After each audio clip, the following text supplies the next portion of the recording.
Advocate Dilip Thakur यांना त्यांच्या कारकिर्दीतील 108वा पुरस्कार प्रदान.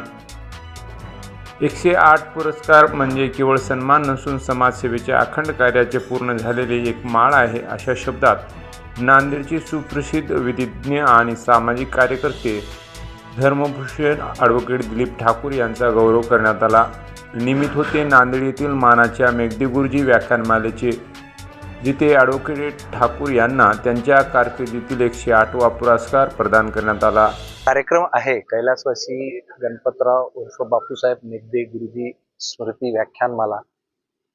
या व्याख्यानमालेला आज एक तप पूर्ण झालेलं आहे, म्हणजे 12 वर्ष कंप्लीट झाले आणि आता हे 13वं वर्ष पण कंप्लीट झालेलं आहे. तर हे 13वं पुष्प आजची जी सामाजिक व्यवस्था आहे त्या व्यवस्थेमध्ये ज्या काही कमी आपल्याला आज रोज दिसतात त्या कमींची कुठंतरी पूर्तता करणं हे आपल्या ह्या ज्ञानयज्ञाचं कार्य आहे असं म्हणलं तर वावगं ठरणार नाही.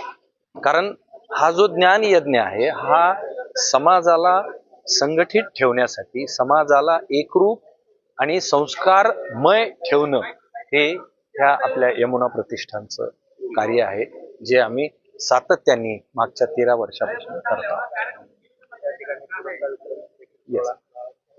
या कार्यक्रमाच्या दरम्यान आज जे आम्ही 2 सत्कार मूर्ती निमंत्रित केले होते, ज्यांना सेवा कार्य गौरव पुरस्कार दिला, त्याच्यामध्ये डॉक्टर जयश्री देशमुख यांना कैलासवासी शकुंतलाबाई गणपतराव मेघदे कार्यगौरव पुरस्कार दिला आणि नांदेडचे धर्मभूषण दिलीप भाऊ ठाकूर यांना